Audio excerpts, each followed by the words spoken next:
I want to talk to you in this session about spiritual dehydration because it's one of the things that comes from dehumanization. It's one of the things that comes from soul denial. It's our souls, they get dehydrated. When Jesus was on the cross, he said, "I thirst."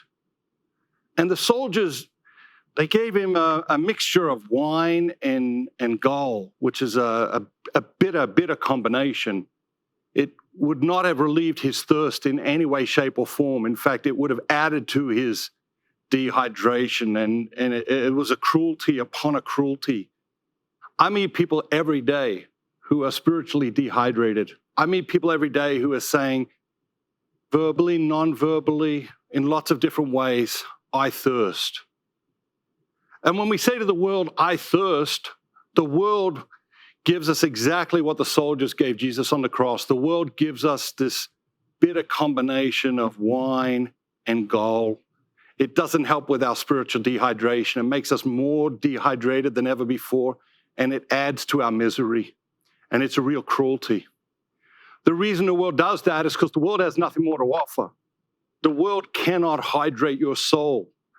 Only God can hydrate your soul, and that's why it's so important that we turn to God from time to time, that we take this time each day in prayer, in reflection, to be with God, to sit with God, and to allow God to fill us up, allow God to fill us with his living water so that our souls can be hydrated. Because when our souls get dehydrated, we do get miserable. And when we get miserable and hydrated, we get impatient, we get angry, we get resentful, we get discontented, dissatisfied. All of these are the marks of our culture. All of these are the marks of our world, because we've got a whole world out there suffering from spiritual dehydration.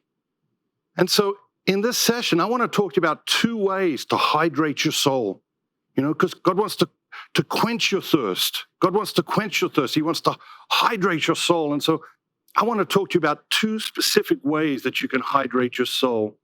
Whenever I come and visit your cities, I would think, okay, what's the practical takeaway?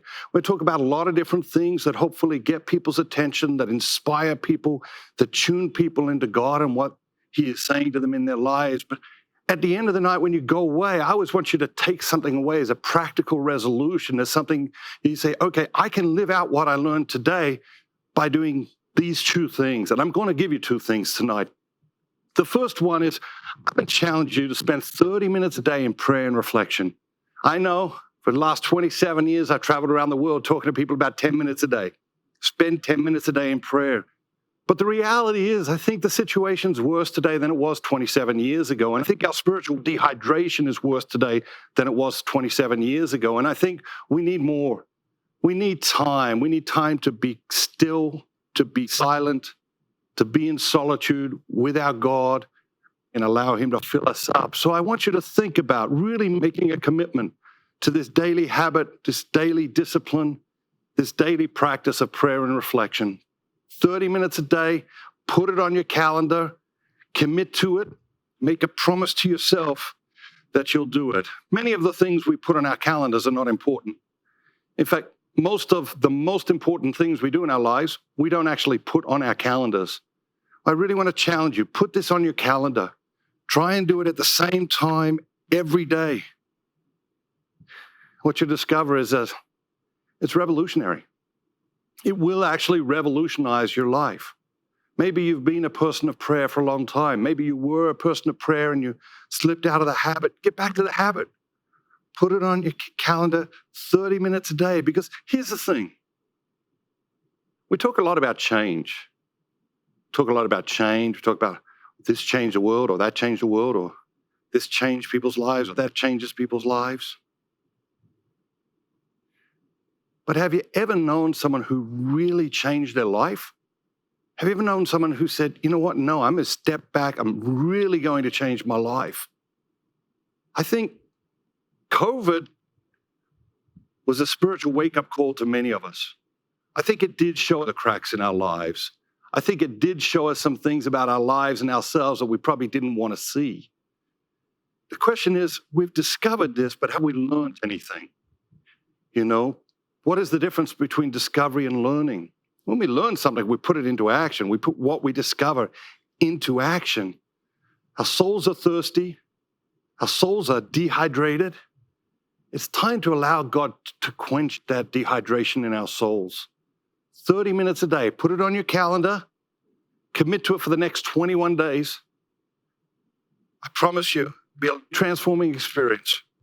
Be a transforming experience. And then hopefully after 21 days, you come to the place where you realize, wow, how did I ever live without that? I never want to live without that ever again. What do you do during the 30 minutes? Maybe spend a little bit of time in the prayer process, talking to God about the things that are happening in your days. Spend a little bit of time doing some spiritual reading. And maybe do some journaling. Journal a little bit about, what is God saying to you in your life today? Journal, put the date. It's amazing. I come back to my mass journal or to my other spiritual journals, and I look at some of the things that God said to me a year ago or 2 years ago or 10 years ago. And it's great to see the way he helps us grow, change, evolve, develop, the ways he helps us become a better version of ourselves if we listen. And so I really encourage you to make that commitment, 30 minutes a day, number one.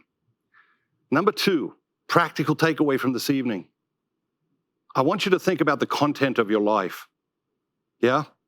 I want you to think about the content of your life. I think the content of our lives is the main source of spiritual dehydration in our culture.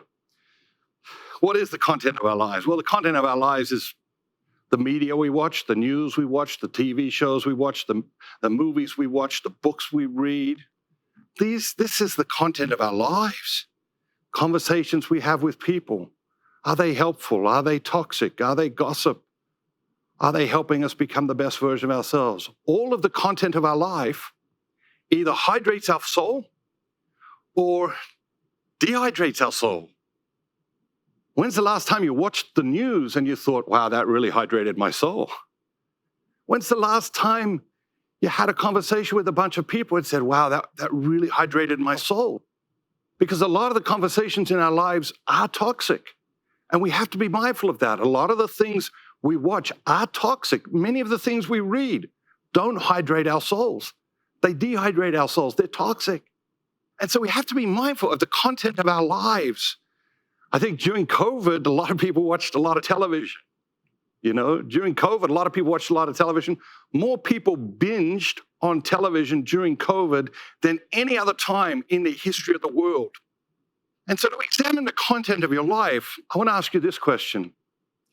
If you had to live in the last television show you watched, if that was your life, you lived in that television show, what would your life be like?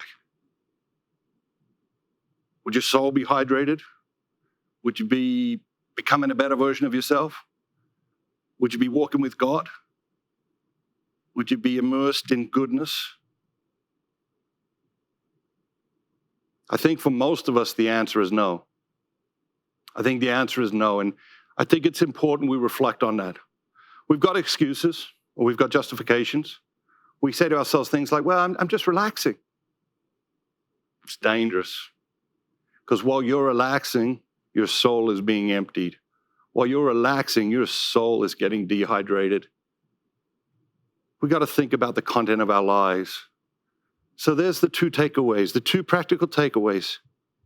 Number one, daily time of prayer and reflection. I want to challenge you to 30 minutes. It'll change your life. I want to challenge you to that. If you can't do 30 minutes, set a time. Pick a time, commit to a time.